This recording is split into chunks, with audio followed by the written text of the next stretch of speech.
Hey guys, it's Wade here. Starting tonight, probably for the next few months, I'll be getting back onto some machining. Here I'm going to be using the milling machine. I'm going to be cutting out these wood plugs right here in this diagram that go in the end of this tube.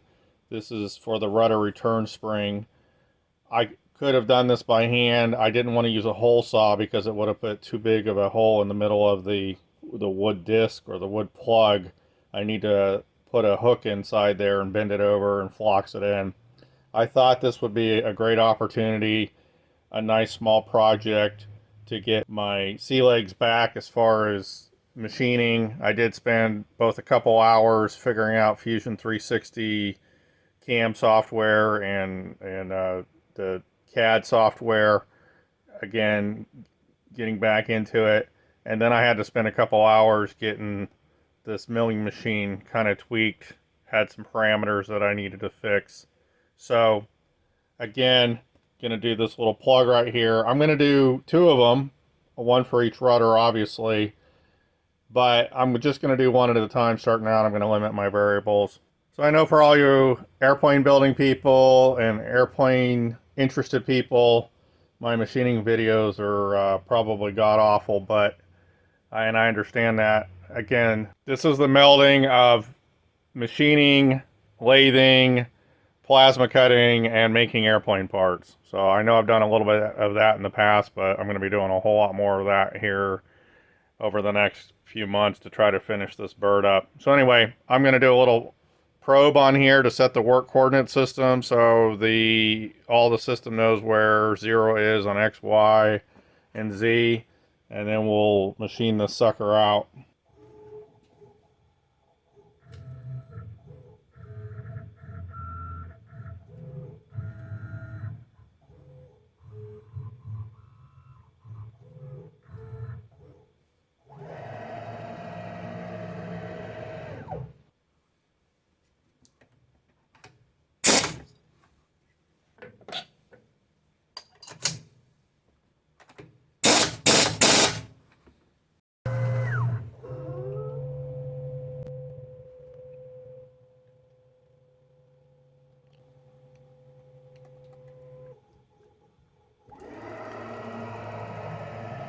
Okay, it's been a while. Let's do this.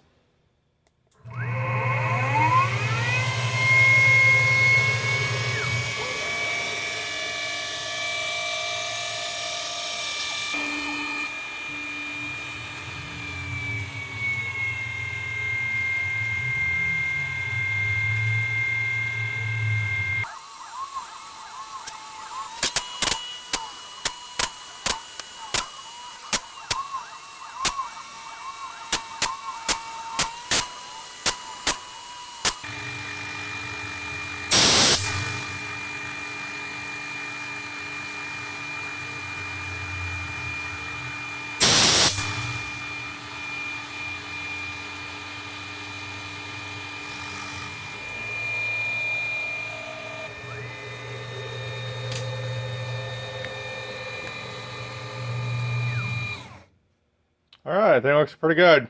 We're gonna go ahead and cut the other one. I'll do some measurements on this one just to verify, and then I'll go ahead and do the other one. Okay, I will note, as you can see, I've cleaned this up a little bit, but I will note that on the bottom, I left about 40 thousandths of this original piece of wood because I didn't want this thing flying out and getting caught up in the end mill and getting all chewed up.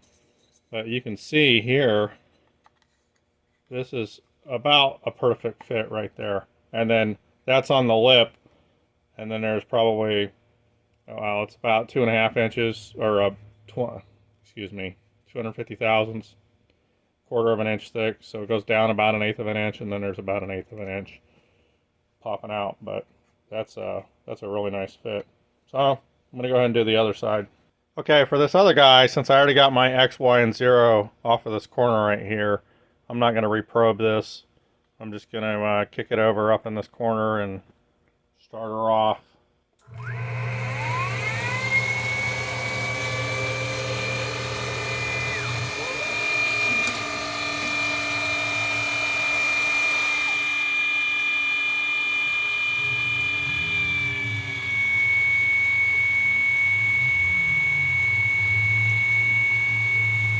Guess I should put the camera on it, huh? Sorry.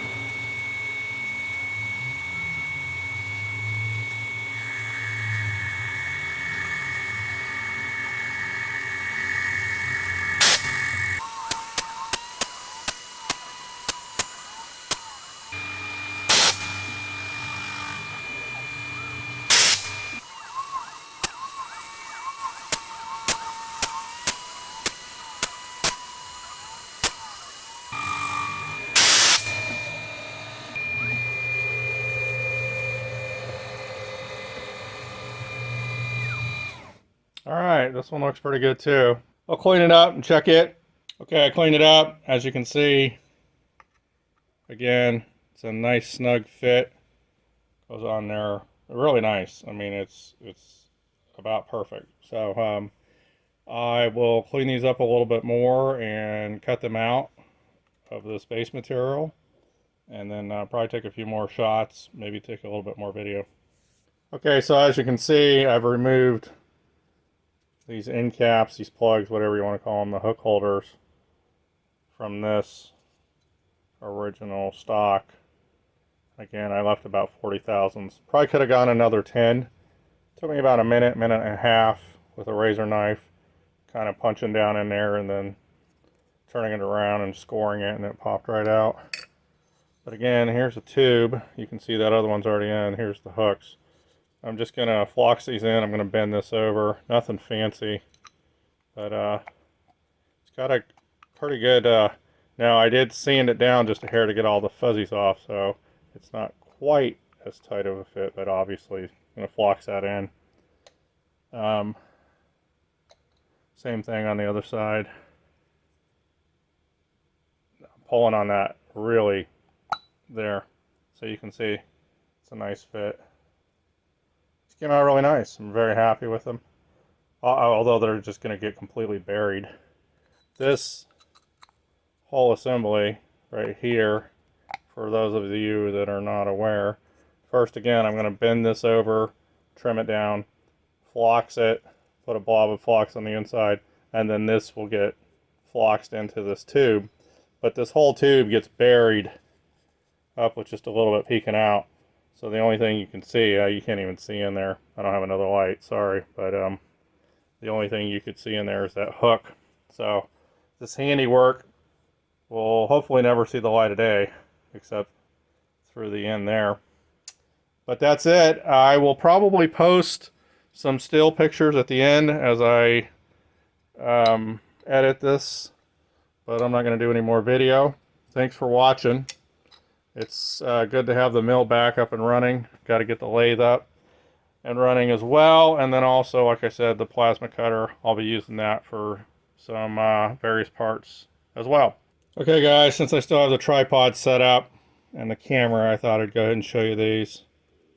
Spent about the last half hour bending these over, trying to keep them straight, not ruin anything. This is 3/32 inch wire. If these hooks look a little chewed up, that's because these things have to be, as far as I know, they have to be in the vise, and you have to pound the hell out of them to get them to contort and create a hook out of a straight wire. Here's the other one right here. This one is not as clean as this guy here, but let's see, they fit in very nicely still inside the tube. So I'm going to spend the next 20 minutes loading these things up with flox, let them cure overnight, and then tomorrow I'm going to make sure they're good to go and then flox them into these tubes. So that's it. Thanks for watching. Cheers.